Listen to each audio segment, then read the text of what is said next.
ಪ್ರೀತಿಯ ವೀಕ್ಷಕರೇ, ನಾನು ನಿಮ್ಮ ಡಾಕ್ಟರ್ ಬಸವರಾಜ ಕೆಬಿ. ಮತ್ತೊಮ್ಮೆ ಡಾಕ್ಟರ್ ಜ್ಞಾನದೀವಿಗೆ ಚಾನಲ್ಗೆ ಸ್ವಾಗತ ಸುಸ್ವಾಗತ. ವೆನಿಸಿನ ವರ್ತಕ ಭಾಗ 2ಕ್ಕೆ ಹೋಗೋಣ ಬನ್ನಿ.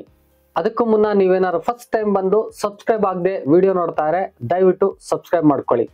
ನಾನು ಭಾಗ 1ರ ವಿಡಿಯೋದಲ್ಲಿ ಪೋರ್ಷಿಯಾ ಎಷ್ಟೊಂದು ಸುಂದರ ಹೆಣ್ಣು ಮಗಳು, ಜೊತೆಗೆ ಎಷ್ಟೊಂದು ಜಾಣ ಹೆಣ್ಣು ಮಗಳು ಅಂತಕ್ಕಂಥದ್ದನ್ನ ಹೇಳಿದ್ದೆ. ನೀವೇನಾದ್ರೂ ಆ ವಿಡಿಯೋ ನೋಡಿಲ್ಲ ಅಂತ ಹೇಳಿದ್ರೆ ಎಂಡ್ ಸ್ಕ್ರೀನ್ ಅಲ್ಲಿ ಕೊಟ್ಟಿರ್ತೀನಿ ಅಥವಾ ಐ ಕಾರ್ಡ್ ಅಲ್ಲಿ ಕೊಟ್ಟಿರ್ತೀನಿ, ಅಲ್ಲಿ ಹೋಗಿ ನೀವು ಚೆಕ್ಔಟ್ ಮಾಡಿ, ಅಥವಾ ಡಿಸ್ಕ್ರಿಪ್ಷನ್ ಬಾಕ್ಸ್ ನಲ್ಲಿ ಲಿಂಕ್ ಕೊಟ್ಟಿರ್ತೀನಿ, ಅಲ್ಲಿ ಹೋಗಿ ನೋಡ್ಬೋದು. ಬನ್ನಿ ಈ ನಾಟಕದ ಮುಂದುವರಿದ ಭಾಗವನ್ನ ನೋಡೋಣ. ಪೋರ್ಷಿಯಾ ತುಂಬಾ ಸುಂದರ ಹೆಣ್ಣು ಮಗಳು, ಜೊತೆಗೆ ಜಾಣ್ಮೆಯ ಹೆಣ್ಣು ಮಗಳು. ಇಲ್ಲಿ ಈ ಒಂದು ಬಸಾನಿಯೋ ಏನು 3000 ಡಕೆಟ್ಸ್ ಗಳನ್ನ ತೆಗೆದುಕೊಂಡು ಬಂದು ಅದರಲ್ಲಿ ಒಂದೊಳ್ಳೆಯ ದಿರಿಸನ್ನ ತೆಗೆದುಕೊಂಡು ಅವಳಿಗೆ ಪ್ರೇಮ ನಿವೇದನೆಯನ್ನ ಮಾಡ್ತಾನೆ. ಪೋರ್ಷಿಯಾ ಎಷ್ಟು ಜಾಣ ಹೆಣ್ಮಗಳು ಅಂತ ಹೇಳಿದ್ರೆ, ಇವನು ತುಂಬಾ ಶ್ರೀಮಂತನೇನಲ್ಲ, ಆಕೆ ತುಂಬಾ ಶ್ರೀಮಂತಳು. ಅವಳಿಗೆ ಆಸ್ತಿ, ಅಂತಸ್ತು, ಆಳುಕಾಳುಗಳು ಎಲ್ಲವೂ ಇರುತ್ತದೆ, ಆದರೆ ಗರ್ವ ಇರುವುದಿಲ್ಲ. ಈತ ನಾನು ಬಡವ, ನಿನ್ನಷ್ಟು ಶ್ರೀಮಂತನಲ್ಲ ಎಂಬುದಾಗಿ ನಿವೇದನೆ ಮಾಡಿಕೊಂಡಾಗ ಅವಳು ಹೇಳ್ತಾಳೆ, ನಾನು ಹೆಚ್ಚು ಓದಲಿಲ್ಲ, ನಾನೇನು ಹೆಚ್ಚು ಕಲಿಯಲಿಲ್ಲ, ಆದರೂ ಕೂಡ ನಿನ್ನನ್ನ ಪ್ರೀತಿಸುತ್ತೇನೆ. ನಾನು ಯಾವುದೇ ಆಸ್ತಿಗಳನ್ನ, ಅಂತಸ್ತುಗಳನ್ನ ನಾನು ಪ್ರೀತಿಸಿಲ್ಲ, ನಾನು ನಿನ್ನನ್ನು ಪ್ರೀತಿಸಿದ್ದು ಎಂಬುದಾಗಿ ಬಹಳ ಜಾಣ್ಮೆಯ ಉತ್ತರಗಳನ್ನ ನೀಡುತ್ತಾ ಅವನ ಮನಸ್ಸನ್ನ ಗೆಲ್ಲುತ್ತಾಳೆ. ಯಾವಾಗ ಈ ಮಾತುಗಳನ್ನ ಪೋರ್ಷಿಯಾ ಹೇಳ್ತಾಳೋ ಬಸಾನಿಯೋಗೆ ಎಲ್ಲಿಲ್ಲದ ಸಂತೋಷ ಉಂಟಾಗ್ತದೆ. ಕೊನೆಗೆ ಆಕೆ ಮದುವೆಯ ಒಪ್ಪಿಗೆಯನ್ನು ಕೂಡ ನೀಡ್ತಾಳೆ. ಯಾರಿಗುಂಟು ಯಾರಿಗಿಲ್ಲ, ಬಹಳ ಖುಷಿಯಾಗ್ಬಿಡುತ್ತೆ ಬಸಾನಿಯೋಗೆ. ಜೊತೆಗೆ ಈ ಪ್ರೇಮ ನಿವೇದನೆಯ ಸಂದರ್ಭದಲ್ಲಿ ಆಕೆ ಆತನಿಗೊಂದು ಉಂಗುರ ತೊಡಿಸುತ್ತಾಳೆ. ಆ ಸಂದರ್ಭದಲ್ಲಿ ಆಕೆ ಹೇಳಿದ ಮಾತು ನೋಡಿ ಹೀಗಿದೆ: ನಾನು ಮತ್ತು ನನ್ನದೆನ್ನುವ ಎಲ್ಲವೂ ನಿನ್ನದು ಬಸಾನಿಯೋ. ನಿನ್ನೆಯವರೆಗೆ ಮಾತ್ರ ನಾನು ಈ ಮನೆಯ ಒಡತಿ, ನನಗೆ ಮತ್ತು ನನ್ನ ಸೇವಕರಿಗೆ ಯಜಮಾನಿಯಾಗಿದ್ದೆ. ಈಗ ಈ ಮನೆ, ಈ ಆಳುಕಾಳುಗಳು, ನಾನು ಎಲ್ಲವೂ ನಿನ್ನದು. ಎಲ್ಲವನ್ನೂ ನಿನಗೆ ಈ ಉಂಗುರದ ಜೊತೆ ನೀಡುತ್ತೇನೆ ಎಂದು ಪೋರ್ಷಿಯಾ ಆ ಉಂಗುರವನ್ನು ನೀಡುತ್ತಾ ಅವಳ ಪ್ರೇಮವನ್ನೂ ಕೂಡ ವ್ಯಕ್ತಪಡಿಸಿ ಮದುವೆಗೆ ಆಹ್ವಾನವನ್ನು ನೀಡಿದಳು. ಬಹಳ ಸಂತೋಷದಿಂದ ಇದೆಲ್ಲವೂ ನಡೀತಿರ್ಬೇಕಾದ್ರೆ ಬಸಾನಿಯೋ ಸಖ ಅಂದ್ರೆ ಬಸಾನಿಯೋ ಯೋಗಕ್ಷೇಮಗಳನ್ನ ನೋಡ್ತಕ್ಕಂಥ ಗ್ರಾಷಿಯಾನೋ, ಪೋರ್ಷಿಯಾ ಯೋಗಕ್ಷೇಮಗಳನ್ನ ನೋಡ್ತಕ್ಕಂಥ ನಿರೀಶಾ, ಇಬ್ರು ಕೂಡ ಎಲ್ಲೋ ಎಲೆಮರೆ ಕಾಯಿಯ ಹಾಗೆ ಪ್ರೀತಿ ಮಾಡ್ತಿರ್ತಾರೆ.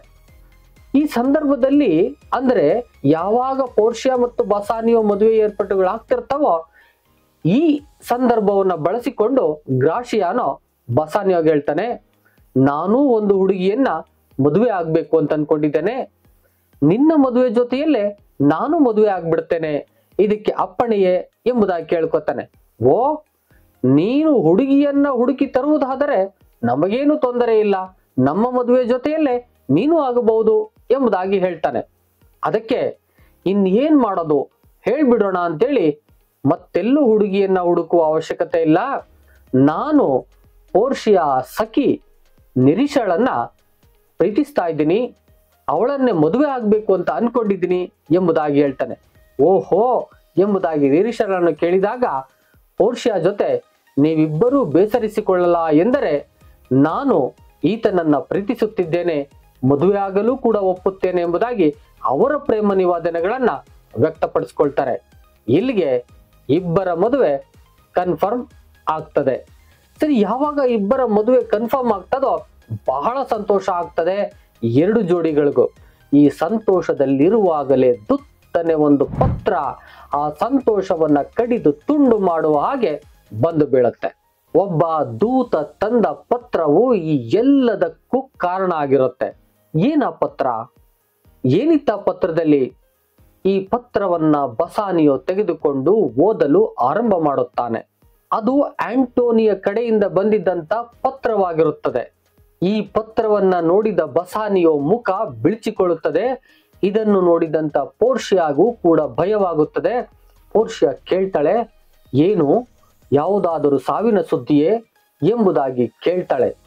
ಅದಕ್ಕೆ ಬಸಾನಿಯೋ ಹೇಳ್ತಾನೆ, ನಾನೊಬ್ಬ ಸಾಲಗಾರ.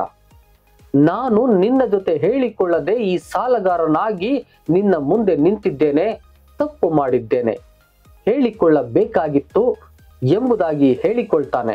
ಹೀಗೆಂದರೆ ಹೇಗೆ, ಏನು ವಿವರ ತಿಳಿಸಿ ಎಂಬುದಾಗಿ ಕೇಳಿದಂತ ಸಂದರ್ಭದಲ್ಲಿ ಆಂಟೋನಿಯಿಂದ ಬಂದಂತ ಪತ್ರವನ್ನ ಓದಿ ಹೇಳ್ತಾನೆ.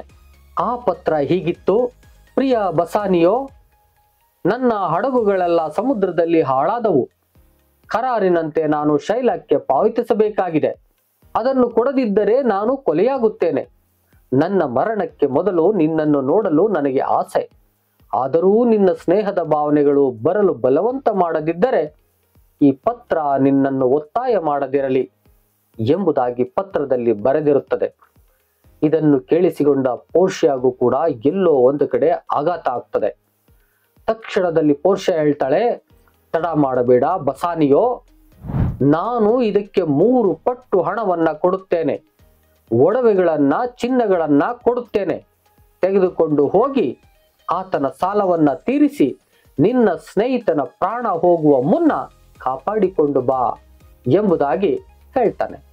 ಅಂದ್ರೆ ಈ ಕರಾರಿನ ಪ್ರಕಾರ ಏನೇನಾಗಿತ್ತು ಅಂದರೆ, ಸಾಲವನ್ನ ತೆಗೆದುಕೊಳ್ಳುವ ಸಂದರ್ಭದಲ್ಲಿ ಕರಾರಿನ ಪತ್ರದಲ್ಲಿ ಏನಾಗಿತ್ತು ಅಂತಕ್ಕಂಥದ್ದನ್ನ ಪೋರ್ಷಿಯಾಗೆ ಹೇಳಿದ ಮೇಲೆ ಅವಳಿಗೆ ಅರ್ಥ ಆಗುತ್ತೆ. ಬೇಗ ಹೊರಡಲು ತಿಳಿಸ್ತಾಳೆ. ಹಣ ಇದೆ, ಕೊಟ್ಟು ಕಳಿಸ್ತಾಳೆ. ಆದ್ರೆ ಅಧಿಕಾರ ಇಲ್ಲ. ಏನ್ ಮಾಡೋದು? ತಕ್ಷಣದಲ್ಲಿ ಪೋರ್ಷಿಯಾ ಹೇಳ್ತಾಳೆ, ನೀವು ನನ್ನನ್ನು ಈಗಲೇ ಮದುವೆಯಾಗಿ ಆ ಮೂಲಕ ನೀವು ಈ ಮನೆಯ ಅಳಿಯನಾಗಿ ಅಧಿಕಾರವನ್ನು ಪಡೆದುಕೊಳ್ಳಿ. ಈ ಹಣವನ್ನು ತೆಗೆದುಕೊಳ್ಳುವ ಮಾನ್ಯತೆಯು ಕೂಡ ನಿಮಗೆ ದೊರಕುತ್ತದೆ, ಅಧಿಕಾರವು ನಿಮಗೆ ದೊರೆಯುತ್ತದೆ ಎಂಬುದಾಗಿ ತಕ್ಷಣ ಉತ್ತರಿಸುತ್ತಾಳೆ. ಜಾಣ್ಮೆಯ ಉತ್ತರವೂ ಅದಾಗಿರುತ್ತದೆ. ಆ ದಿಸೆಯಿಂದಾಗಿ ಆತ ತಕ್ಷಣದಲ್ಲಿ ಮದುವೆ ಏರ್ಪಾಟುಗಳನ್ನ ಮಾಡಿ ಮದುವೆಯನ್ನ ಮುಗಿಸಿಕೊಳ್ಳುತ್ತಾನೆ. ಜೊತೆಗೆ ಗ್ರಾಷಿಯಾನೋ ನಿರಿಸಾರು ಕೂಡ ಮದುವೆಯಾಗುತ್ತಾರೆ. 2 ಜೋಡಿಗಳ ಮದುವೆಯು ಕೂಡ ಆತುರಾತುರವಾಗಿ ಮುಗಿದು ಹೋಗುತ್ತದೆ. ತಕ್ಷಣ ಹಣವನ್ನ ತೆಗೆದುಕೊಂಡು ಈ ಬಸಾನಿಯೋ ಮತ್ತೆ ಗ್ರಾಸಿಯಾನಿಯೋ ಇಬ್ಬರು ಹೊರಡುತ್ತಾರೆ. ಹೋಗುವಾಗ ಪೋರ್ಷಿಯೋ ಹೇಳಿ ಕಳಿಸುತ್ತಾಳೆ, ನಿಮ್ಮ ಸ್ನೇಹಿತನ ಪ್ರಾಣವನ್ನ ಉಳಿಸಿ ಬರುವಾಗ ಇಲ್ಲಿಗೆ ಕರೆದುಕೊಂಡು ಬನ್ನಿ ಎಂಬುದಾಗಿ ಹೇಳಿ ಬೇಗ ಬೇಗ ಹೊರಡಲು ಕಳಿಸಿಕೊಡುತ್ತಾಳೆ. ಅತ್ತ ಕಡೆ ಅವರು ಹೊರಡುತ್ತಾರೆ. ಪೋರ್ಷಿಯಾ ಜಾಣ ಹೆಣ್ಣು ಮಗಳು. ಅತ್ತ ಕಡೆ ಅವರು ಹೋದ ಮೇಲೆ ವೆನಿಸಿನಲ್ಲಿ ಏನು ನಡೆಯಬಹುದು ಎಂಬುದನ್ನ ಊಹಿಸುತ್ತಾಳೆ.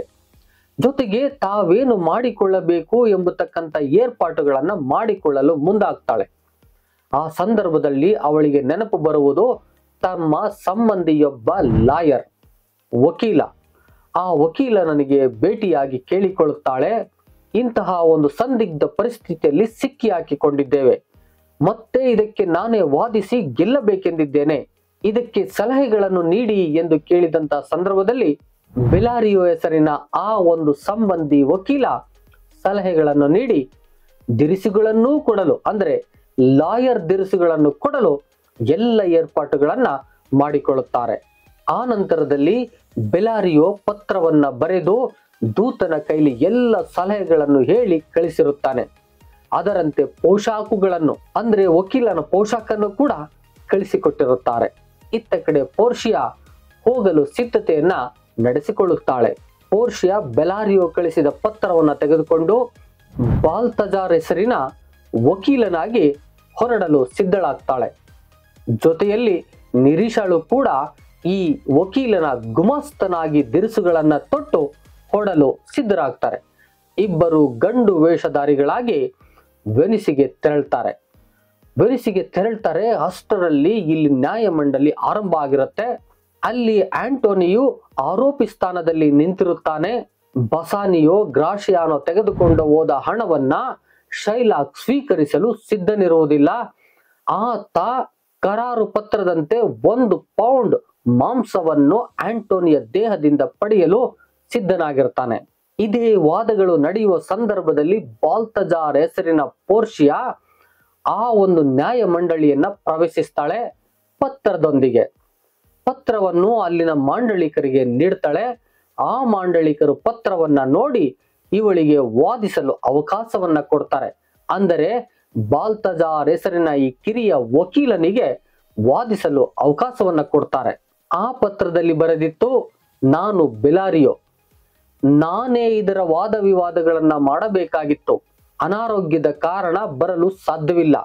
ಆದಿಶೇದಾಗಿ ಈ ಒಬ್ಬ ಕಿರಿಯ ವಕೀಲ ಬಾಲ್ತಜಾರ್ ಈ ವಾದ ವಿವಾದಗಳನ್ನ ನಡೆಸಿಕೊಡುತ್ತಾನೆ. ಇವರಿಗೆ ಅವಕಾಶವನ್ನ ಕೊಡಿ ಎಂಬುದಾಗಿ ಬರೆದಿರುತ್ತದೆ. ಅಂತೆಯೇ ಪೋರ್ಷಿಯಾಳಿಗೆ ಅವಕಾಶ ದೊರೆಯುತ್ತದೆ. ಈ ಮೊಕದ್ದಮೆಯ ವಿಚಾರಣೆ ಆರಂಭ ಆಗುತ್ತದೆ. ಪೋರ್ಷಿಯಾ ಎಲ್ಲರನ್ನು ಒಮ್ಮೆ ಗಮನಿಸುತ್ತಾಳೆ. ಗಮನಿಸಿದ ಸಂದರ್ಭದಲ್ಲಿ ಆಂಟೋನಿಯೋ ಅಪರಾಧಿ ಅಂದರೆ ಆರೋಪಿಯ ಸ್ಥಾನದಲ್ಲಿ ಈಗ ನಿಂತಿದ್ದಾನೆ. ಬಸಾನಿಯೋ ಹಣವನ್ನ ತೆಗೆದುಕೊಂಡು ಅವನ ಪಕ್ಕದಲ್ಲೇ ಸೊರಗಿ ನಿಂತಿದ್ದಾನೆ.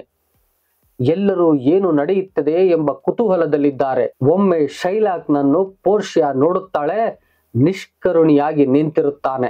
ಬಾಲ್ತಜಾರ್ ಹೆಸರಿನ ಪೋರ್ಷಿಯಾ ತನ್ನ ವಾದವನ್ನ ಹೀಗೆ ಆರಂಭ ಮಾಡುತ್ತಾಳೆ. ಕರಾರು ಪತ್ರದಲ್ಲಿ ಬರೆದಿರುವಂತೆ ವೆನಿಸಿನ ಕಾನೂನಿನ ಪ್ರಕಾರ ಶಿಕ್ಷೆ ಕೇಳಲು ಮತ್ತು ವಿಧಿಸಲು ಹಕ್ಕಿದೆ. ಆದರೆ ಶಿಕ್ಷೆಗಿಂತ ಕರುಣೆ ದೊಡ್ಡದು ಎಂದು ಕರುಣೆಯ ಪವಿತ್ರತೆಯನ್ನ ಆಕೆ ಮೊದಲು ಹೊಗಳಿದಳು. ನಂತರ ಒಂದು ಕಾವ್ಯ ಭಾಗವನ್ನ ಉದ್ಧರಿಸಿ ಹೇಳುತ್ತಾ, ಕರುಣೆ ಬಲವಂತದಿಂದ ಬರುವ ರಸವಲ್ಲ, ಅದು ನಭದಿಂದ ಸುರಿಯುವ ಸೌಮ್ಯ ಮಳೆಯಂತೆ ಈ ನೆಲದ ಮೇಲಿಳಿಯುತ್ತದೆ. ಅದು ಉಭಯ ಶುಭಕಾರಿ. ಅದು ಕೊಡುವಾತನನ್ನ ಮತ್ತೆ ಪಡೆವಾತನನ್ನ ಹರಸುತ್ತದೆ. ಪ್ರಬಲತಮದಲ್ಲಿ ಅದು ಪ್ರಬಲತಮ. ಸಿಂಹಾಸನಸ್ಥ ಸಾಮ್ರಾಟನಿಗೆ ಅದು ಕಿರೀಟಕ್ಕಿಂತಲೂ ಅದು ಚೆನ್ನಾಗಿ ಶೋಭಿಸುತ್ತದೆ. ಅವನ ರಾಜದಂಡ ಐಹಿಕ ಅಧಿಕಾರದ ಶಕ್ತಿ ಸಂಕೇತ. ಅದು ರಾಜ ಭಕ್ತಿ ಮತ್ತು ಪ್ರಭು ಮಹಿಮೆ ಹೆಗ್ಗುರುತು. ಅದರೊಳಗೆ ಕುಳಿತಿದೆ ಮಹಾರಾಜಾದಿರಾಜರ ಬಗ್ಗೆ ಭಯಭೀತಿ. ಆದರೆ ಕರುಣೆ ಆ ರಾಜ ದಂಡಾಧಿಕಾರಕ್ಕಿಂತ ಉನ್ನತ. ಅದು ರಾಜಾದಿರಾಜರ ಹೃದಯ ಸಿಂಹಾಸನಗಳಲ್ಲಿ ಪಟ್ಟಾಭಿಷಿಕ್ತವಾಗಿದೆ. ಅದು ದೇವರ ಸಹಜ ಪ್ರತಿರೂಪ. ಇಹಲೋಕದ ಅಧಿಕಾರ ದೇವರ ಅಧಿಕಾರಕ್ಕೆ ಅನುರೂಪವಾದದ್ದನ್ನು ಪ್ರಕಟಿಸುತ್ತದೆ. ಕರುಣೆ ಜೊತೆ ನ್ಯಾಯ ಪರಿಪಕ್ವಗೊಂಡಾಗ ಎಂಬ ಕಾವ್ಯ ಭಾಗವನ್ನು ಉದ್ಧರಿಸಿ ಹೇಳುತ್ತಾ ಕರುಣೆಯ ಮಹತ್ವವನ್ನ ಆ ಒಂದು ನ್ಯಾಯ ಮಂಡಳಿಗೆ ತಿಳಿಸಿಕೊಡುತ್ತಾಳೆ. ಎಷ್ಟು ಸುಂದರವಾಗಿ ಕರುಣೆಯ ಬಗ್ಗೆ ಹೇಳಿದರೂ ಶೈಲಾಕನ ಮನಸ್ಸು ಮಾತ್ರ ಕರಗುವುದಿಲ್ಲ. ಅವನು ಹೇಳುತ್ತಾನೆ, ನನಗೆ ಕರಾರು ಪತ್ರದ ರೀತಿಯಲ್ಲೇ ಜುನ್ಮಾನೆ ಸಿಗಬೇಕು ಎಂದು. ಯಾವಾಗ ಈ ಮಾತುಗಳನ್ನ ಕೇಳಿಸಿಕೊಳ್ಳುತ್ತಾಳೋ ಆಂಟೋನಿಯ ಕಡೆ ತಿರುಗಿ ಕೇಳುತ್ತಾಳೆ, ಋಣಭಾರವನ್ನ ತೀರಿಸಲು ಆಂಟೋನಿಗೆ ಸಾಮರ್ಥ್ಯ ಇಲ್ಲವೇ? ಅದಕ್ಕೆ ಪಕ್ಕದಲ್ಲೇ ನಿಂತಿದ್ದ ಬಸಾನಿಯು ಹೇಳ್ತಾನೆ, 3000 ಡಕಟಿಗಳಿಗಿಂತ ಹೆಚ್ಚು ಕೊಡಲು ಸಿದ್ಧವಿದ್ದೇವೆ, ನಾವು ತೆಗೆದುಕೊಳ್ಳಿ ಎಂದು ಮುಂದೆ ಬರುತ್ತಾನೆ. ಶೈಲಾಕ್ ಅದನ್ನೂ ತಿರಸ್ಕರಿಸುತ್ತಾನೆ. ನನಗೆ ಆಂಟೋನಿಯ ದೇಹದಿಂದ 1 ಪೌಂಡ್ ಮಾಂಸ ಅಷ್ಟೇ ಬೇಕು, ಬೇರೆ ಏನು ಬೇಡ ಎಂಬುದಾಗಿ ಹಠ ಹಿಡಿತಾನೆ. ತಕ್ಷಣದಲ್ಲಿ ಬಸಾನಿಯೋ ಕೇಳ್ಕೊತಾನೆ, ಕಿರಿಯ ನ್ಯಾಯವಾದಿಗಳೇ, ನೀವು ಈ ಕಾನೂನನ್ನ ಸ್ವಲ್ಪ ತಿರುಚಿ ಆಂಟೋನಿಗೆ ಪ್ರಾಣ ರಕ್ಷೆಯನ್ನ ನೀಡಬಾರದೆ ಎಂಬುದಾಗಿ. ತಕ್ಷಣದ ಪೋರ್ಷಿಯಾ ಹೇಳ್ತಾಳೆ, ಏನು, ಕಾನೂನನ್ನ ತಿರುಚುವುದಾ? ಇದು ಸಾಧ್ಯವಾಗದ ಮಾತು ಎಂಬುದಾಗಿ ಹೇಳ್ತಾಳೆ. ಇದನ್ನು ಕೇಳಿಸಿಕೊಂಡಂತ ಶೈಲಾಕ್, ಓ ಎಂಥ ಪ್ರಾಜ್ಞ ನ್ಯಾಯವಾದಿ ಎಂಬುದಾಗಿ ಉದ್ಗಾರ ತೆಗೆಯುತ್ತಾನೆ. ಆತ ಈ ಒಂದು ಬಾಲ್ತಜಾರ್ ಹೆಸರಿನ ಪೋರ್ಷಿಯಾಳನ್ನ ಮೆಚ್ಚುತ್ತಿರುತ್ತಾನೆ ವಾದಗಳಿಂದ. ತಕ್ಷಣ ಪೋರ್ಷಿಯಾ ಶೈಲಾಕನ್ನ ಕರಾರು ಪತ್ರವನ್ನ ಕೊಡುವಂತೆ ಕೇಳ್ತಾಳೆ. ಕರಾರು ಪತ್ರವನ್ನ ಓದಿ ಹೀಗೆ ಹೇಳುತ್ತಾಳೆ, ಈ ಕರಾರು ಕಾನೂನುಬದ್ಧವಾಗಿದೆ, ಏಕೆಂದರೆ ವಾಯಿದೆಯ ಒಳಗೆ ಸಾಲ ಹಿಂದಿರುಗಿಸಿಲ್ಲ. ಆಂಟೋನಿಯೋ ಹೃದಯದ ಅತ್ಯಂತ ಹತ್ತಿರದ ಮಾಂಸವನ್ನು ಶೈಲಾಕ್ ಕತ್ತರಿಸಿಕೊಳ್ಳಬಹುದು.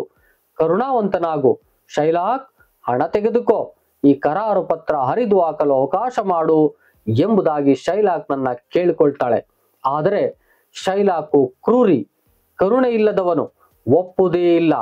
ಕೊನೆಗೆ ಹೇಳ್ತಾನೆ, ನನ್ನ ಜೀವದಾನ ಹೇಳುತ್ತದೆ, ನನ್ನನ್ನು ಬದಲಾಯಿಸುವ ಶಕ್ತಿ ಮಾನವನ ನಾಲಿಗೆಗೆ ಇಲ್ಲ.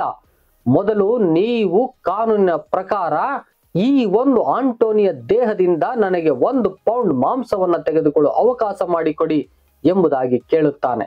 ತಕ್ಷಣದಲ್ಲಿ ಪೋರ್ಷಿಯಾ ಹೇಳ್ತಾಳೆ, ಆಂಟೋನಿಯೋ, ಹಾಗಾದರೆ 1 ಪೌಂಡ್ ಮಾಂಸವನ್ನು ನಿನ್ನ ದೇಹದಿಂದ ಕೊಡಲು ಸಿದ್ಧನಾಗು ಎಂಬುದಾಗಿ ಹೇಳ್ತಾಳೆ. ಅಷ್ಟರಲ್ಲೇ ಶೈಲಾಕ್ ಉದ್ದನೆಯ ಕತ್ತರಿಯೊಂದನ್ನು ಹರಿತಗೊಳಿಸುತ್ತಿರುತ್ತಾನೆ. ಪೋರ್ಷಿಯಾ ಆಂಟೋನಿಯ ಕಡೆ ತಿರುಗಿ ಮತ್ತೆ ಕೇಳಿ, ನೀನೇನಾದರೂ ಹೇಳುವುದಿದೆಯೇ ಎಂಬುದಾಗಿ ಕೇಳ್ತಾಳೆ. ಪಾಪ ಆಂಟೋನಿಯೋ ಏನ್ ಹೇಳ್ತಾನೆ? ಸಾವಿನ ದವಡೆಯಲ್ಲಿ ಸಿಕ್ಕಿ ಹಾಕೊಂಡು ನರಳ್ತಿರ್ತಾನೆ. ಏನೊಂದು ಮಾತನಾಡುವುದಿಲ್ಲ. ಏನೂ ಇಲ್ಲ ಎಂಬಷ್ಟೇ ಉತ್ತರವನ್ನ ಆತ ನೀಡುತ್ತಾನೆ. ಬಸಾನಿಯೋ, ಕೈಕುಲುಕು, ದುಃಖ ಪಡಬೇಡ.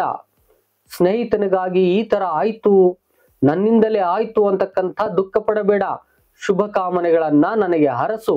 ನಾನೆಂಥ ಸ್ನೇಹಿತ ಎಂಬುದನ್ನು ನಿನ್ನ ಹೆಂಡತಿಗೆ ತಿಳಿಸು ಎಂಬುದಾಗಿ ಹೇಳಿ ಅವನು ಸಿದ್ಧನಾಗಲು ಮುಂದಾಗುತ್ತಾನೆ. ಅಷ್ಟರಲ್ಲಿಯೇ ಬಸಾನಿಯೋ ಹೇಳುತ್ತಾನೆ, ಆಂಟೋನಿಯೋ, ನಾನು ನನ್ನ ಪ್ರಾಣವನ್ನು ಎಷ್ಟು ಪ್ರೀತಿಸುತ್ತೇನೆಯೋ ಅಷ್ಟರ ಮಟ್ಟಿಗೆ ನನ್ನ ಸಹಧರ್ಮಿಣಿಯನ್ನು ಪ್ರೀತಿಸುತ್ತೇನೆ. ಆದರೆ ಪ್ರಾಣ, ಪತ್ನಿ, ಇಡೀ ಪ್ರಪಂಚ ಎಲ್ಲವೂ ಅರ್ಥಪೂರ್ಣವಲ್ಲ. ನಾನು ಎಲ್ಲರನ್ನೂ ಕಳೆದುಕೊಳ್ಳುತ್ತೇನೆ. ನಿನ್ನನ್ನು ಉಳಿಸಲು ಈ ದೆವ್ವಕ್ಕೆ ಸರ್ವಸ್ವವನ್ನೂ ನಾನು ನೀಡಲು ಸಿದ್ಧನಿದ್ದೇನೆ ಎಂಬುದಾಗಿ ಹೇಳ್ತಾನೆ. ಪೋರ್ಷಿಯಾ ಅಲ್ಲೇ ಇರುತ್ತಾಳೆ. ಬಸಾನಿಯೋ ಗಂಡ ಈ ಮಾತು ಹೇಳಿದ ತಕ್ಷಣದಲ್ಲಿ ಈ ಮಾತನ್ನು ಕೇಳಿಸಿಕೊಂಡಂತ ಪೋರ್ಷಿಯಾ ಸ್ವಲ್ಪವೂ ಬೇಸರ ಪಟ್ಟಿಕೊಳ್ಳದೆ ಹೀಗೆನ್ನುತ್ತಾಳೆ, ನಿಮ್ಮ ಪತ್ನಿ ಇಲ್ಲಿದ್ದರೆ ಆಕೆ ಈ ಮಾತನ್ನು ಕೇಳಿ ಸಂತೋಷ ಪಡುತ್ತಿರಲಿಲ್ಲ ಎಂಬುದಾಗಿ ಹೇಳುತ್ತಾಳೆ.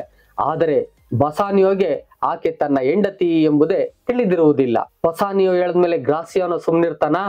ಇಲ್ಲ, ಅವನು ತಕ್ಷಣ ಹೇಳುತ್ತಾನೆ, ನನ್ನ ಹೆಂಡತಿಯನ್ನು ಪ್ರೀತಿಸುತ್ತೇನೆ. ಆಕೆ ದಿವಂಗತಳಾಗಿ ಅಲ್ಲಿರುವ ದೇವಶಕ್ತಿಯನ್ನು ಪ್ರಾರ್ಥಿಸಿ ಈ ತುಚ್ಛ ಯಹೂದಿಯನ್ನು ಪರಿವರ್ತಿಸಲಿ ಎಂದು ಹಾರೈಸುತ್ತೇನೆ ಎನ್ನುತ್ತಾನೆ. ಇದನ್ನು ಕೇಳಿಸಿಕೊಂಡಂತ ನಿರೀಶಾ ಹೇಳುತ್ತಾಳೆ, ಒಳ್ಳೆದಾಯಿತು, ಇದನ್ನು ನಿಮ್ಮ ಹೆಂಡತಿಯ ಗೈರು ಹಾಜರಿಯಲ್ಲಿ ಹೇಳಿದ್ದೀರಿ, ಅಲ್ಲದಿದ್ದರೆ ನಿಮಗೆ ತುಂಬಾ ತೊಂದರೆಯಾಗುತ್ತಿತ್ತು ಎಂಬುದಾಗಿ ಹೇಳ್ತಾಳೆ. ಈ ಮಾತುಕತೆಗಳು ನಡೆಯುತ್ತಿದ್ದಂತ ಸಂದರ್ಭದಲ್ಲಿ ಶೈಲಾಕ್ಕೆ ಕೋಪ ಬರುತ್ತದೆ.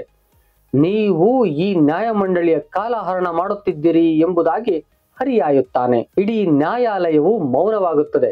ತಕ್ಷಣ ಪೋರ್ಷಿಯಾ ಹೇಳುತ್ತಾಳೆ, ಏನು ಶೈಲಾಕ್, ನೀವು 1 ಪೌಂಡ್ ಮಾಂಸವನ್ನ ತೆಗೆದುಕೊಳ್ಳಲು ಸಿದ್ಧರಾಗಿದ್ದೀರಾ? ಹಾಗಾದರೆ ಶೈಲಾಕ್ ಅವರೇ, ನೀವು 1 ಪೌಂಡ್ ಮಾಂಸವನ್ನ ತೆಗೆದುಕೊಳ್ಳಲು ತಕ್ಕಡಿಯನ್ನ ತಂದಿರುವಿರಾ? ಜೊತೆಗೆ ವೈದ್ಯರನ್ನೂ ಕರೆತಂದಿರುವಿರಾ? ಏನಾದರೂ ರಕ್ತ ಕಾರಿ ಪ್ರಾಣ ಹೋಗುವ ಸಂದರ್ಭ ಬಂದರೆ ಉಪಯೋಗವಾಗಬಹುದಲ್ಲ ಎಂಬುದಾಗಿ ಶೈಲಾಕ್ಗೆ ನುಡಿಯುತ್ತಾಳೆ.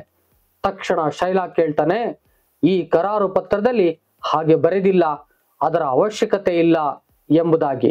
ತಕ್ಷಣ ಪೋರ್ಷಿಯಾ, ಓಹೋ, ಹಾಗಾದರೆ ನೀವು ಈ ಆಂಟೋನಿಯ ದೇಹದಿಂದ 1 ಪೌಂಡ್ ಮಾಂಸವನ್ನ ತೆಗೆದುಕೊಳ್ಳಬಹುದು.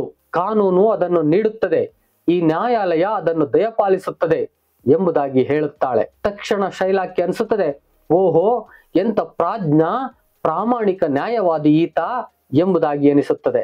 ಹರಿತವಾದ ಚೂರಿಯನ್ನ ತೆಗೆದುಕೊಂಡು 1 ಪೌಂಡ್ ಮಾಂಸವನ್ನ ತೆಗೆದುಕೊಳ್ಳಲು ಶೈಲಾಕ್ ಮುಂದಾಗ್ತಾನೆ. ಯಾವಾಗ ಶೈಲಾಕ್ 1 ಪೌಂಡ್ ಮಾಂಸವನ್ನ ತೆಗೆದುಕೊಳ್ಳಲು ಹರಿತವಾದ ಚೂರಿಯನ್ನ ತೆಗೆದುಕೊಂಡು ಮುಂದಾಗುತ್ತಾನೋ ತಕ್ಷಣ ಪೋರ್ಷಿಯಾ, ನಿಲ್ಲಿ, 1 ರಕ್ತದ ಹನಿಯನ್ನು ಸಹ ಈ ಪತ್ರ ನಿಮಗೆ ಕೊಡುವುದಿಲ್ಲ, 1 ಪೌಂಡ್ ಮಾಂಸ ಮಾತ್ರ ನಿಮಗೆ ನೀಡುತ್ತದೆ ಎಂಬುದಾಗಿ ಹೇಳ್ತಾಳೆ. ಒಂದು ವೇಳೆ ನೀವೇನಾದ್ರೂ 1 ಹನಿ ರಕ್ತವನ್ನ ಕೆಳಗೆ ಕೆಡಗಿದರೆ ನಿಮ್ಮ ಆಸ್ತಿ ಪಾಸ್ತಿ ಮನೆ ಎಲ್ಲವನ್ನ ಮುಟ್ಟುಗೋಲು ಹಾಕಿಕೊಳ್ಳಲಾಗುತ್ತದೆ. ಇದು ಕಾನೂನು ಎಂಬುದಾಗಿ ಪೋರ್ಷಿಯಾ ಎಚ್ಚರಿಸುತ್ತಾಳೆ. ತಕ್ಷಣ ದಿಗ್ಭ್ರಾಂತನಾಗುತ್ತಾನೆ ಶೈಲಾಕ್. 1 ಹನಿ ರಕ್ತವನ್ನ ತೆಗೆದುಕೊಳ್ಳದಂತೆ 1 ಪೌಂಡ್ ಮಾಂಸವನ್ನ ತೆಗೆದುಕೊಳ್ಳುವುದು ಹೇಗೆ? ಅವನ ಉದ್ದೇಶವೇ ಆಗಿತ್ತು ರಕ್ತ ಹರಿಸಿ ಆಂಟೋನಿಯನನ್ನ ಕೊಲ್ಲುವುದು. ಆದ್ರೆ ಈಗ 1 ಹನಿ ರಕ್ತವನ್ನು ಕೆಡವದೆ ಏನ್ ಮಾಡೋದು? ತಕ್ಷಣದಲ್ಲಿ ಗ್ರಾಷಿಯಾನೋ ಶೈಲಾಕ್ ಉಚ್ಚರಿಸಿದ್ನೆಲ್ಲ ಮೊದ್ಲೆ, ಓ ಪ್ರಾಮಾಣಿಕ ನ್ಯಾಯವಾದಿ ಅಂತಕ್ಕಂಥ ಮಾತನ್ನ ಈಗ ಗ್ರಾಷಿಯಾನೋ ಪ್ರಸ್ತಾಪ ಮಾಡ್ತಾನೆ. ಅಷ್ಟರಲ್ಲಿ ಶೈಲಾಕ್ ಸೋತು ಹೋಗಿದ್ದ. ಹಣ ಸಿಕ್ಕಿದ್ರೆ ಸಾಕು ಅಂತಿದ್ದ. ನನಗೆ ಹಣವನ್ನ ಕೊಟ್ಟು ಬಿಡಿ, ಸ್ವೀಕರಿಸುತ್ತೇನೆ ಎಂಬುದಾಗಿ ಕೇಳ್ಕೊಳ್ತಾನೆ. ತಕ್ಷಣದಲ್ಲಿ ಗ್ರಾಷಿಯಾನೋ, ಹಣ ಬೇಕಾ? ತಗೋ, ಇಲ್ಲಿದೆ, ತೆಗೆದುಕೊಂಡು ಹೋಗು ಎಂಬುದಾಗಿ ಕೊಡಲು ಮುಂದಾಗ್ತಾನೆ. ತಕ್ಷಣ ಪೋರ್ಷಿಯೋ ತಡೆಯುತ್ತಾಳೆ. ತಡೆಯಿರಿ, ಶೈಲಾಕು ಕೇವಲ ಜುಲ್ಮಾನೆಯಷ್ಟೇ ಕೇಳಿರುವುದು, ಹಣವನ್ನಲ್ಲ. ಶೈಲಾಕ್, ಸಿದ್ಧನಾಗು. 1 ಪೌಂಡ್ ಮಾಂಸವನ್ನಷ್ಟೇ ತೆಗೆದುಕೊಳ್ಳಬೇಕು. 1 ಹನಿ ರಕ್ತ ಚೆಲ್ಲಬಾರದು. ಜೊತೆಗೆ 1 ಪೌಂಡ್ ಆಚೆ ಈಚೆ ಆಗಕೂಡದು. ನೀನೇನಾದ್ರೂ ಹಾಗೆ ಮಾಡಿದರೆ ವೆನಿಸಿನ ಕಟ್ಟಳೆಯ ಪ್ರಕಾರ ನಿನಗೆ ಮರಣದಂಡನೆ. ನಿನ್ನ ಹಣವೆಲ್ಲ ವೆನಿಸಿನ ಬೊಕ್ಕಸಕ್ಕೆ ಹೋಗುತ್ತದೆ ಎಂಬುದಾಗಿ ಮತ್ತೆ ಎಚ್ಚರಿಸುತ್ತಾಳೆ. ಶೈಲಾಕ್ಕೆ ತಲೆ ಕೆಡುತ್ತದೆ. ಓ, ನನಗೆ ಹಣ ಕೊಟ್ಬಿಡಿ, ನಾನು ಹೊರಟೋಗ್ಬಿಡ್ತೇನೆ, ನನಗೇನು ಬೇಡ ಎಂಬುದಾಗಿ ಮತ್ತೆ ಕೇಳಿಕೊಳ್ಳುತ್ತಾನೆ. ತಕ್ಷಣದಲ್ಲಿ ಬಸಾನಿಯೋ, ಹಣ ತೆಗೆದುಕೋ, ಹೋಗು ಹೋಗು ಅಂತಾನೆ. ಮತ್ತೆ ಪೋರ್ಷಿಯಾ ಬಸಾನಿಯನ್ನ ತಡೆದು, ನಿಧಾನಿಸು, ಈಗ ನಿನ್ನ ಮೇಲೆ ನನಗೆ ಇನ್ನೂ ಒಂದು ಹಿಡಿತವಿದೆ. ಮೋನಾ ಕಾನೂನಿನಂತೆ ನಿನ್ನ ಹಣ ಸರ್ಕಾರಕ್ಕೆ ಹೋಗಬೇಕು. ಏಕೆಂದರೆ ರಾಜ್ಯದ ಒಬ್ಬ ಪ್ರಜೆಯನ್ನು ನೀನು ಕೊಲ್ಲಲು ಪ್ರಯತ್ನಿಸಿರುವೆ. ನಿನ್ನ ಜೀವ ಈ ಮಾಂಡಳಿಕರ ಕೃಪೆಯ ಮೇಲೆ ನಿಂತಿದೆ. ನೀನು ಮಂಡಿಯೂರಿ ಅವರ ಕ್ಷಮಾಪಣೆ ಬೇಡು, ನಿನಗೆ ಕ್ಷಮೆ ದೊರೆಯಬಹುದು ಎಂಬುದಾಗಿ ಪೋರ್ಷಿಯಾ ಶೈಲಾಕನಿಗೆ ಹೇಳ್ತಾಳೆ. ಯಾವಾಗ ಈ ಮಾತು ಪೋರ್ಷಿಯಾ ಇಂದ ಬಂತೋ ತಕ್ಷಣ ಮಾಂಡಲಿಕರು, ನೋಡು, ನಿಮ್ಮಿಬ್ಬರ ವ್ಯತ್ಯಾಸ ತಿಳಿಯುತ್ತದೆ, ಆಂಟೋನಿಯೋ ಶೈಲಾಕ್ ವ್ಯತ್ಯಾಸ ತಿಳಿಯುತ್ತದೆ, ಯಾರ್ಯಾರು ಹೇಗೆ ನಡ್ಕೊಂಡ್ರಿ ಅಂತ ಈಗ ಕೃಪೆ ದೊರೆಯುತ್ತದೆ ಎಂಬುದಾಗಿ ವಕೀಲ ಹೇಳ್ತಾ ಇದ್ದಾರೆ. ನೀನು ಜೀವದಾನ ಕೇಳುವ ಮೊದಲೇ ನಾವು ನಿನಗೆ ಜೀವದಾನ ಮಾಡಿದ್ದೇವೆ. ಆದರೆ ನಿನ್ನ ಹಣದಲ್ಲಿ ಅರ್ಧ ಭಾಗ ಆಂಟೋನಿಯೋಗೆ ಹೋಗುತ್ತದೆ, ಇನ್ನು ಅರ್ಧ ಭಾಗ ಸರ್ಕಾರದ ಖಜಾನೆಗೆ ಸೇರುತ್ತದೆ ಎಂಬುದಾಗಿ ಆ ಮಾಂಡಲಿಕರು ನುಡಿಯುತ್ತಾರೆ. ಯಾವಾಗ ಆಂಟೋನಿಗೆ ಅರ್ಧ ಭಾಗ ಹಣ ಸೇರುತ್ತೆ ಅಂತ ಮಾತು ಬಂತೋ ಆಂಟೋನಿ ತಕ್ಷಣದಲ್ಲಿ ಹೇಳ್ತಾನೆ, ನನಗೆ ಬೇಡ, ನಾನು ಈ ಹಣವನ್ನ ಸ್ವೀಕರಿಸುವುದಿಲ್ಲ ಎಂಬುದಾಗಿ ಅವನು ಒಪ್ಪೋದಿಲ್ಲ. ಕೊನೆಗೆ ಈ ಹಣ ಯಾರಿಗೆ ಸೇರ್ಬೇಕು ಅಂತಕ್ಕಂಥದ್ದನ್ನ ಆಂಟೋನಿ ಹೇಳ್ತಾನೆ. ಈ ಶೈಲಾಕು ಮರಣ ಹೊಂದಿದ ನಂತರದಲ್ಲಿ ಈ ಹಣದಲ್ಲಿ ಅರ್ಧ ಭಾಗ ಅವನ ಮಗಳು ಜೆಸಿಕಾ ಅಳಿಯ ಲೊರೆಂಜೋಗೆ ಸೇರ್ಬೇಕು ಎಂಬುದಾಗಿ ಆಂಟೋನಿ ಹೇಳ್ತಾನೆ.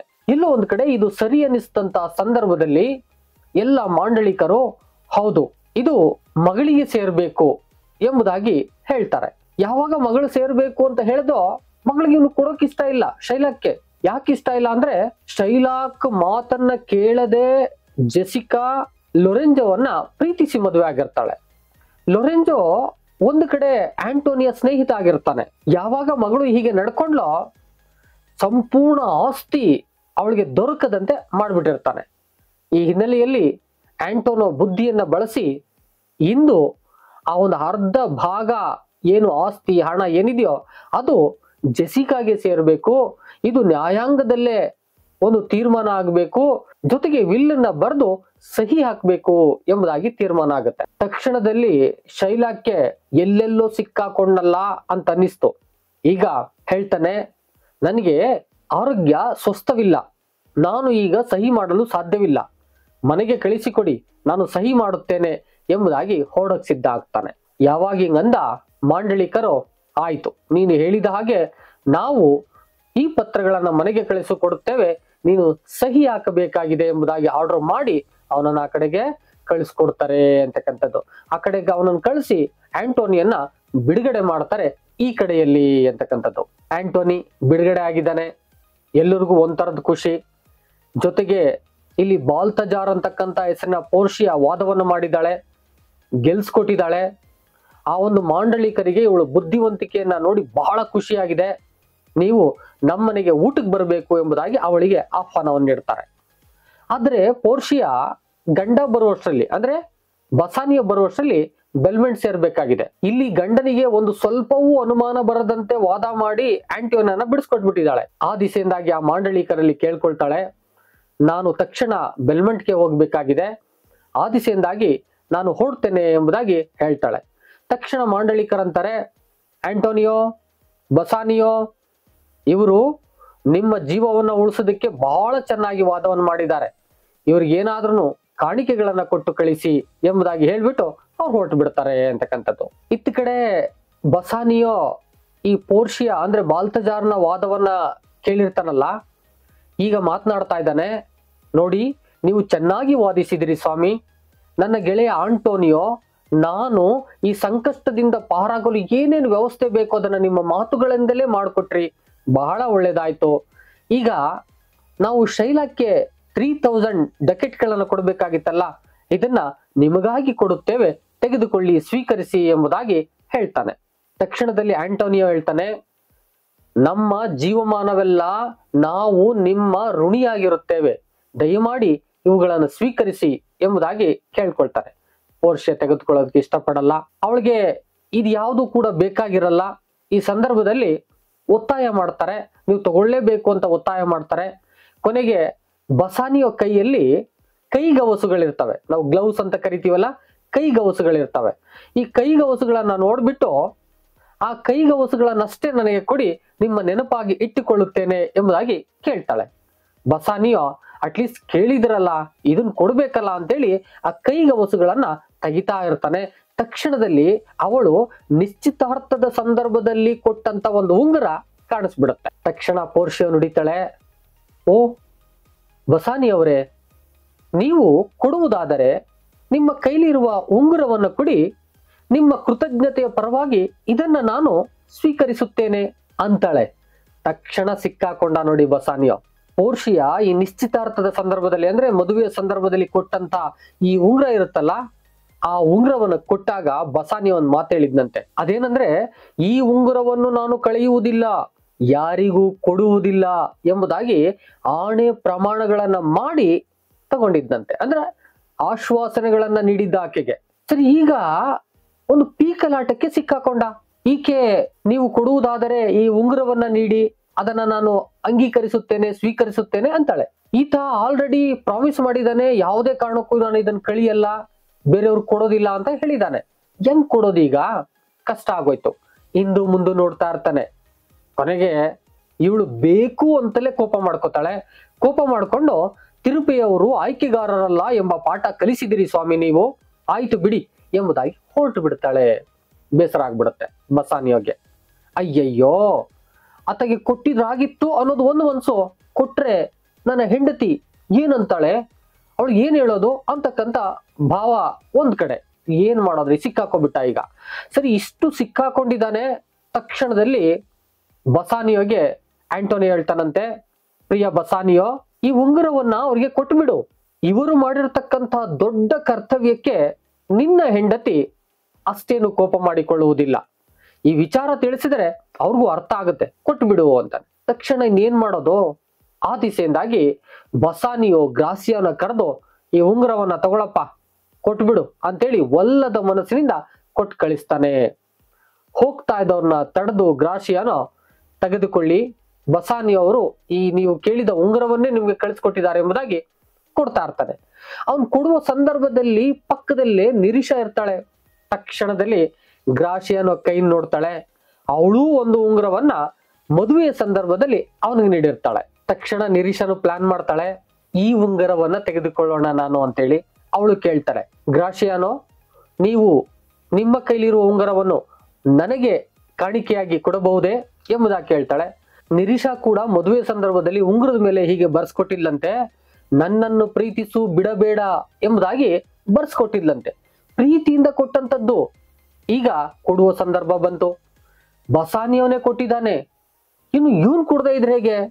ಎಲ್ಲೋ ಒಂದ್ ಕಡೆ ಆ ಉಂಗುರವನ್ನ ತೆಗೆದು ಕೊಟ್ಟು ಬಿಡ್ತಾನೆ ನಿರೀಶಾಗೆ. ಈಗ ಬಸಾನಿಯೋ ಕೈಲಿದ್ದಂತ ಉಂಗುರ ಪೋರ್ಷಿಯಾಗೋಯ್ತು, ಗ್ರಾಸಿಯಾನೋ ಕೈಲಿದ್ದಂತ ಉಂಗುರ ನಿರೀಶಾಗೋಯ್ತು.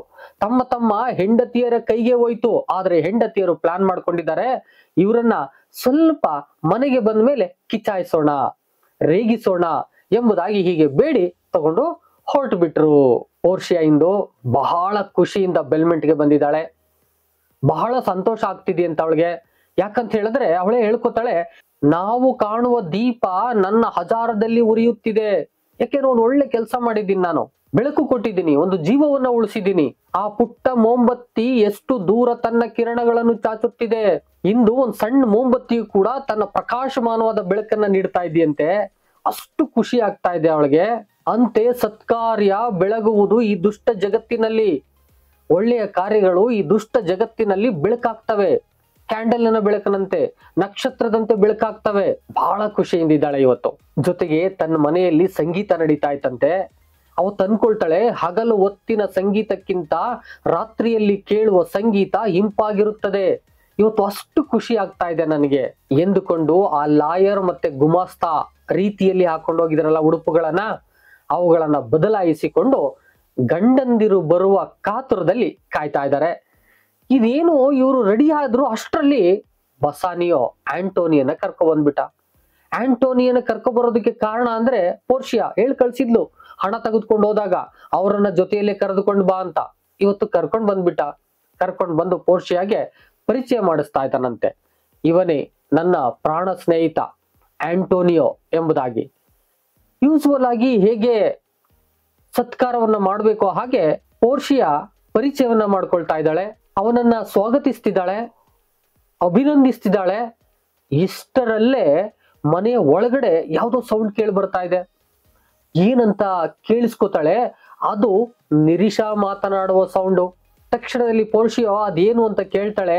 ಗ್ರಾಸಿಯಾನೋ ಹೇಳ್ತಾನೆ, ಅಮ್ಮ ಅದು ಕೆಲಸಕ್ಕೆ ಬಾರದ ಉಂಗುರದ ವಿಚಾರ ಅಮ್ಮ. ಇವಳು ದೊಡ್ಡದು ಮಾಡ್ತಿದ್ದಾಳೆ. ಅದರಲ್ಲಿ ಮದುವೆ ಸಂದರ್ಭದಲ್ಲಿ ಒಂದು ಹೇಳಿಕೆಯನ್ನ ಬರ್ಸಿದ್ಲು, ನನ್ನನ್ನು ಬಿಡಬೇಡ ಪ್ರೀತಿಸು ಅಂತ. ಈಗ ಉಂಗುರವನ್ನ ನಾನು ಆ ಒಂದು ಗುಮಾಸ್ತನಿಗೆ ಕೊಟ್ಬಿಟ್ಟೆ, ಈಗ ಇದನ್ನೇ ದೊಡ್ಡದು ಮಾಡ್ತಿದ್ದಾಳಮ್ಮ ಎಂಬುದಾಗಿ ಹೇಳ್ತಾನೆ. ತಕ್ಷಣದಲ್ಲಿ ನಿರೀಶಾ ಹೇಳ್ತಾಳೆ, ಅಮ್ಮ ಅದು ಉಂಗುರದ ವಿಚಾರವಾಗಲಿ ಅದರ ಬೆಲೆಯ ವಿಚಾರವಾಗಲಿ ಅಲ್ಲ. ನಾನು ಉಂಗುರವನ್ನು ಕೊಟ್ಟಾಗ ಈತ ನುಡಿದಿದ್ದ, ಜೀವಮಾನ ಇದನ್ನು ನಾನು ಜೋಪಾನವಾಗಿ ಇಟ್ಟುಕೊಂಡಿರುತ್ತೇನೆ ಎಂಬುದಾಗಿ ವಚನ ಕೊಟ್ಟಿದ್ದ ಅಮ್ಮ. ಈಗ ಯಾರೋ ಹೆಂಗಸರಿಗೆ ಕೊಟ್ಟು ಬಂದಿದ್ದಾನಮ್ಮ ಎಂಬುದಾಗಿ ಜೋರ್ ಮಾಡ್ತಿರ್ತಾಳೆ. ಯಾವಾಗ ಈ ಜೋರ್ ಮಾಡೋದು ಗೊತ್ತಾಯ್ತೋ ಎಲ್ರು ಒಂದ್ ಕಡೆ ಸೇರ್ಬಿಡ್ತಾರೆ. ಗ್ರಾಸಿಯಾನ, ಅಯ್ಯೋ ದೇವರೇ, ನಾನು ಯಾರಿಗೂ ಕೊಟ್ಟಿಲ್ಲ, ಒಬ್ಬ ತರುಣನಿಗೆ ಕೊಟ್ಟೆ. ಆತ ಕಿರಿಯ ನ್ಯಾಯವಾದಿಯ ಗುಮಸ್ತನಾಗಿದ್ದ, ನಿನಗಿಂತ ಏನು ಎತ್ತರದಲ್ಲಿರಲಿಲ್ಲ, ನಿನ್ನಷ್ಟೇ ಎತ್ತರದವನವನು. ಅಲ್ಲಿ ಆ ಕಿರಿಯ ನ್ಯಾಯವಾದಿ ತುಂಬಾ ಚೆನ್ನಾಗಿ ವಾದ ಮಾಡಿದರು, ಆಂಟೋನಿಯ ಪ್ರಾಣ ಉಳಿಯಿತು. ಇದಕ್ಕಾಗಿ ನಾವೇನಾದ್ರೂ ಕೊಡಬೇಕಾಗಿ ಬಂತು, ಆ ದಿಸೆಯಿಂದಾಗಿ ಕೊಟ್ಟು ಬಿಟ್ಟೆ ಎಂಬುದಾಗಿ ಹೇಳ್ತಾನೆ. ತಕ್ಷಣದಲ್ಲಿ ಪೋರ್ಷಿಯೋ ಕಾಯ್ತಿರ್ತಾಳೆ, ಹೌದಾ, ತಪ್ಪು ಮಾಡಿದ್ದೆ ಗ್ರಾಸಿಯಾನೋ, ನೀನು ಕೊಡಬಾರದಿತ್ತು ಆ ಉಂಗರವನ್ನು. ನಾನು ಕೂಡ ಬಸಾನಿಯೋಗೆ ಒಂದು ಉಂಗುರ ನೀಡಿದ್ದೆ. ಆತ ಇಡೀ ಪ್ರಪಂಚವನ್ನೇ ಕೊಟ್ಟರು, ನನ್ನ ಉಂಗುರವನ್ನು ಮಾತ್ರ ಯಾರಿಗೂ ಕೊಡಲಾರ ಎಂಬುದಾಗಿ ತಕ್ಷಣ ಕಿಚಾಯಿಸ್ತಾಳೆ. ಈಗ ಬಸಾನಿಯೋ ಎಲ್ಲೋ ನಾನೂ ಸಿಕ್ಕಾಕೊಂಡಲ್ಲಪ್ಪ ಈಗ ಅಂತಕ್ಕಂಥ ಸನ್ನಿವಾಸದಲ್ಲಿ ಗ್ರಾಸಿಯಾನೋ ಹೇಳ್ತಾನೆ, ಅಮ್ಮ ಬಸಾನಿಯೋ ಅವರು ಆ ಒಂದು ವಕೀಲರಿಗೆ ತಮ್ಮ ಉಂಗುರವನ್ನ ಕೊಟ್ಟರು, ನಾನು ಗುಮಾಸ್ತನಿಗೆ ಕೊಟ್ಟೆ ಅಷ್ಟೇ ಎಂಬುದಾಗಿ ಹೇಳ್ಬಿಡ್ತಾನೆ. ಯಾವಾಗ ಈ ಮಾತು ಗೊತ್ತಾಗ್ಬಿಡ್ತೋ ಇಬ್ರು ಜೋರ್ ಮಾಡಕ್ ಶುರು ಆಗ್ತಾರೆ. ನೀವಿಬ್ಬರು ಯಾವುದೋ ಹೆಂಗಸಿಗೆ ಕೊಟ್ಟು ಬಂದಿದ್ದೀರಿ, ನೀವು ಮೋಸ ಮಾಡುತ್ತಿದ್ದೀರಿ ಎಂಬುದಾಗಿ ಜೋರ್ ಮಾಡಕ್ ಹೋಗ್ತಾರೆ. ಯಾವಾಗ ತಮ್ಮ ಹೆಂಡತಿಯರ ಉಂಗುರಗಳನ್ನ ನಾವು ಬೇರೆಯವ್ರಿಗೂ ಕೊಟ್ಬಿಟ್ಟೋ ಅಂತಕ್ಕಂಥದ್ದು ಗೊತ್ತಾಯ್ತೋ, ಈಗ ಇವರು ಜೋರ್ ಮಾಡ್ತಿದಾರಲ್ಲ ಅಂತ ಗೊತ್ತಾಯ್ತೋ ತುಂಬಾ ನೋಯ್ಕೊಳ್ತಾರೆ. ಇತ್ತ ಕಡೆ ಗ್ರಾಸಿಯಾನೋ, ಇತ್ತ ಕಡೆ ಬಸಾನಿಯೋ, ಇವರೆಲ್ಲರೂ ಕೂಡ ತುಂಬಾ ನೋಯ್ಕೊಳ್ತಿರ್ತಾರೆ.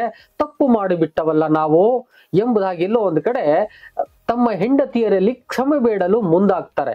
ಯಾವಾಗ ಈ ಜಗಳ ನಡೀತಾ ಇದೆಯೋ ನಡೆದ ತಕ್ಷಣದಲ್ಲಿ ಆಂಟೋನಿಯೋ, ಅಯ್ಯೋ ದೇವರೇ, ಈ ಜಗಳಕ್ಕೆ ನಾನು ಕಾರಣನಾದನಲ್ಲ, ನನ್ನಿಂದ ಇವರು ಹೀಗೆಲ್ಲ ಮಾಡುವಾಗ ಆಯ್ತಲ್ಲ ಎಂಬುದಾಗಿ ಆಂಟೋನಿಯೋ ಬೇಸರಿಸಿಕೊಳ್ಳಲು ಮುಂದಾಗ್ತಾನೆ. ತಕ್ಷಣದಲ್ಲಿ ಪೋರ್ಷಿಯೋ, ಬೇಸರಿಸಿಕೊಳ್ಳಬೇಡಿ ಆಂಟೋನಿಯೋ, ನಿಮಗೆ ಸ್ವಾಗತ ಸುಸ್ವಾಗತ, ಬನ್ನಿ ಎಂಬುದಾಗಿ ಪೋರ್ಷಿಯಾ ಅವನನ್ನ ಸ್ವಾಗತಿಸಿದ ಸಂದರ್ಭದಲ್ಲಿ ಆಂಟೋನಿಯೋ ಹೇಳ್ತಾನೆ, ಬಸಾನಿಗೋಸ್ಕರ ನನ್ನ ದೇಹವನ್ನು ನಾನು ಒಮ್ಮೆ ಅಡವಿಟ್ಟಿದ್ದೆ. ಆ ವಕೀಲ ಇಲ್ಲದಿದ್ದರೆ ಇಷ್ಟು ಹೊತ್ತಿಗೆ ನಾನು ಸತ್ತಿರುತ್ತಿದ್ದೆ. ವಕೀಲಗೆ ನಿನ್ನ ಪತಿ ಉಂಗುರ ಕೊಟ್ಟಿದ್ದು, ನಿನ್ನ ಪತಿ ಎಂದೂ ವಚನಭಂಗ ಮಾಡುವುದಿಲ್ಲ ಎಂದು ನಾನು ನನ್ನ ಜೀವಕ್ಕೆ ಇನ್ನೊಂದು ಕರಾರು ಪತ್ರವನ್ನ ಬರೆದು ಕೊಡುತ್ತೇನೆ ನಿಮಗೆ ಎಂಬುದಾಗಿ ಪೋರ್ಷಿಯಾಗೆ ಹೇಳ್ತಾನೆ.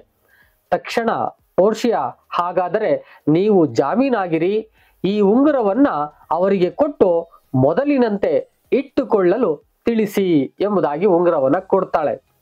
ಯಾವಾಗ ಈ ಉಂಗುರಗಳು ತಮ್ಮ ಹೆಂಡತಿಯರ ಕೈಲಿದ್ದವೋ ಇಬ್ಬರಿಗೂ ಆಶ್ಚರ್ಯ, ಹೆಂಗ್ ಬಂದೋ ಅಂತಕ್ಕಂಥದ್ದು. ಮುಂದೆ ಎಲ್ಲಾ ವಿಚಾರವು ಪ್ರಸ್ತಾಪ ಆಗ್ತದೆ. ಬಸಾನಿಯೋ ತನ್ನ ಹೆಂಡತಿಯ ಬುದ್ಧಿವಂತಿಕೆಗೆ ಬಹಳ ಮೆಚ್ಚುಗೆಯನ್ನ ವ್ಯಕ್ತಪಡಿಸ್ತಾನೆ. ಪೋರ್ಷಿಯಾ ಆಂಟೋನಿಯನ ಎಲ್ಲೋ ಒಂದ್ ಕಡೆ ಸುಮ್ಮನೆ ನಿಲ್ಸಿದ್ವಲ್ಲ ಅಂತೇಳಿ ಮತ್ತೆ ಅವನಿಗೆ ಸ್ವಾಗತಿಸಿ ತನ್ನಲ್ಲಿ ಇದ್ದಂತ ಕೆಲವು ಪತ್ರಗಳನ್ನ ಅವನಿಗೆ ಕೊಡ್ತಾಳೆ. ಆ ಪತ್ರಗಳು ಅಕಸ್ಮಾತ್ ಈ ಪೋರ್ಷಿಯ ಕೈಗೆ ಬಂದಿರ್ತವೆ.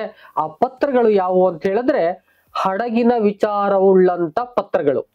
ಆ ಪತ್ರಗಳನ್ನ ತೆಗೆದು ಈಗ ಆಂಟೋನಿಯ ಕೈಗೆ ನೀಡ್ತಿದ್ದಾಳೆ. ನೋಡ್ತಾರೆ, ಆ ಪತ್ರಗಳಲ್ಲಿ ವಿಚಾರ ಹೀಗಿತ್ತಂತೆ. ಏನಂತ ಹೇಳಿದ್ರೆ, ಆಂಟೋನಿಗೆ ಬರ್ಬೇಕಾದಂತ ಎಲ್ಲಾ ಸರಕುಗಳು ಸುರಕ್ಷಿತವಾಗಿ ಬಂದು ಬಂದರನ್ನ ತಲುಪಿವೆ ಎಂಬುದಾಗಿ ಇತ್ತಂತೆ. ಅಂದ್ರೆ ಮೊದಲು ಅವನಿಗೆ ಸಿಕ್ಕಂತ ಪತ್ರ ಯಾವುದೋ ಮೋಸದ ಪತ್ರ ಆಗಿತ್ತು, ಇದು ಒರಿಜಿನಲ್ ಪತ್ರ ಆಗಿತ್ತು. ಈಗ ಆಂಟೋನಿಯ ಎಲ್ಲ ಸಂಪತ್ತು ಬಂದರಿಗೆ ಬಂದ್ ಸೇರಿದೆ. ಯಾವುದೇ ರೀತಿಯಾಗಿ ಅಪಾಯ ಆಗಲಿಲ್ಲ. ನಾವು ಅನ್ಕೋಬಹುದು ಇದು ಎಲ್ಲೋ ಒಂದ್ ಕಡೆ ಶೈಲಾಕೆ ಮಾಡಿಸಿರತಕ್ಕಂತ ತಂತ್ರ ಆಗಿರಬಹುದು ಅಂತಕ್ಕಂಥದ್ದನ್ನ ನಾವೀಗ ಅನ್ಕೋಬಹುದು ಅಂತಕ್ಕಂಥದ್ದು. ಇಲ್ಲಿ ಬಹಳ ತಮಾಷೆಯ ವಿಚಾರ ಏನಪ್ಪಾ ಅಂತ ಹೇಳಿದ್ರೆ, ತಮ್ಮ ಗಂಡಂದಿರು ತಮ್ಮ ಹೆಂಡತಿಯರನ್ನ ಕಂಡಿಡಿಯೋದಕ್ಕೆ ಸಾಧ್ಯ ಆಗದೆ ಆಯ್ತು. ಇದನ್ನ ನೆಂದು ಬಹಳ ಖುಷಿಪಟ್ಟು ನಕ್ಕು ಆನಂತರದಲ್ಲಿ ಅವರು ತಮ್ಮ ಮುಂದಿನ ಕಾರ್ಯಗಳಿಗೆ ಮುಂದಾಗ್ತಾರೆ. ಈ ಸಂದರ್ಭದಲ್ಲಿ ಗ್ರಾಶಿಯನು ಹೇಳ್ತಾನಂತೆ, ಸರಿ, ನಾ ಬದುಕಿರೋವರೆಗೂ ನನಗಾವ ಭಯವಿಲ್ಲ, ನಿರಿಸಳ ಉಂಗುರ ಕಾಯುವುದಕ್ಕಿಂತ ಕಷ್ಟವಿಲ್ಲ ಎಂಬುದಾಗಿ ಅಲ್ಲಿಗೆ ಈ ನಾಟಕವನ್ನ ಅಂತ್ಯ ಮಾಡ್ತಾರೆ ಅಂತಕ್ಕಂಥದ್ದು. ಒಟ್ಟಾರೆಯಾಗಿ ಈ ಒಂದು ನಾಟಕದಲ್ಲಿ ಪ್ರಾಣಕ್ಕೆ ಪ್ರಾಣ ಕೊಡುವ ಸ್ನೇಹಿತ, ಬುದ್ಧಿವಂತಿಕೆಯಿಂದ ಕಷ್ಟಗಳನ್ನು ಗೆಲ್ಲುವ ಒಂದು ಸಾಹಸ, ಜೊತೆಗೆ ವ್ಯಾಪಾರ ಅಂದ ಮೇಲೆ ಈ ತರದ ಮೋಸಗಳು ನಡೀತಾನೆ ಇರ್ತವೆ ಅಂತಕ್ಕಂಥ ವಿಚಾರಗಳನ್ನ ಬಹಳ ಅಚ್ಚುಕಟ್ಟಾಗಿ ಶೇಕ್ಸ್ಪಿಯರ್ ನಮಗೆ ಕೊಟ್ಟಿದ್ದಾರೆ.